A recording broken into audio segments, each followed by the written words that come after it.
Hey, it's Pastor Wiley, and this is your Take It to the Lord in prayer this week. Sunday is Reformation, a pretty big day for us in the Protestant church, especially the Lutheran church. It's a time when we remember that sometimes we as humans do not have the best ideas or teaching about who and what God is.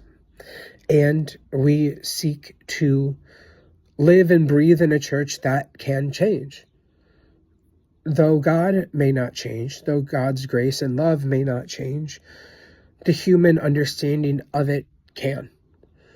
And to know that we have never gone wrong when we live into that wideness. We have never gone wrong when we cling to the love and grace of God and how it is for everyone.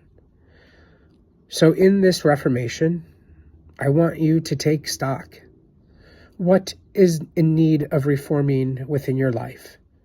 Maybe it is your practices of rest and balance between work and play. Maybe it is needing to balance your emotions, balance your time, not allowing people to take the emotional power away from you. In the church, it looks like being honest with ourselves. The church is not its grandiose state that it used to be, but yet the church is still here. And we are learning as First Lutheran, what is it like for us to find our new size, to contract a bit, knowing that we still have a thriving congregation here. It's in simply a different, perhaps new iteration. The church will always need reformation. Our lives will always need reformation. It's a time for us to take stock and grieve what has been.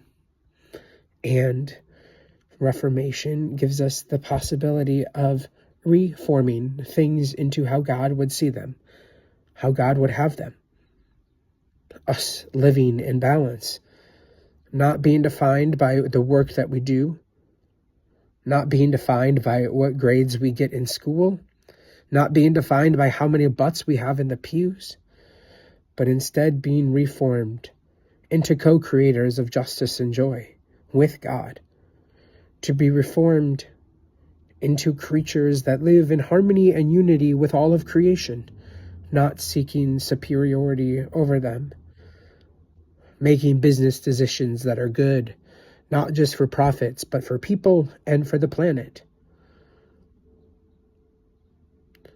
O God of Reformation, you have reformed us because you have redeemed us. You continue to reform us in the ways that help us act and be more like you would have us in this world. In this church, help to reform it. In this country, help to reform it. And in our lives, help us to be receptive to your Spirit that will renew and reform our entire being. We ask all these things in Jesus' name. Amen. Be well, dear church, and let's reform it.